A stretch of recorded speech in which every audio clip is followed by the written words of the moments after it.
Hello everyone, in this video I'm going to show a step-by-step tutorial on how to use project request and approvals templates on Monday.com. So first you need to log into your Monday.com account.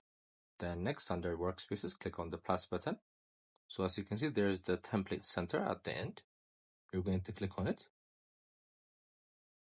Then here you're going to search for project requests and approvals.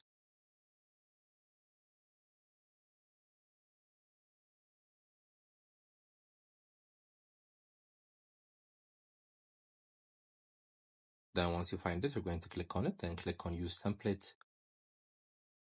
So it's going to create your template board. So since this is a ready-made template board, you guys could edit it as much as you want. You guys can manipulate it. It's the same as other boards, except on this one, it's a template. So it's easy to use. So that's how you basically do it. You can use it by adding columns, by editing the ones you want, by also clicking on automation. You guys could do whatever you want with this.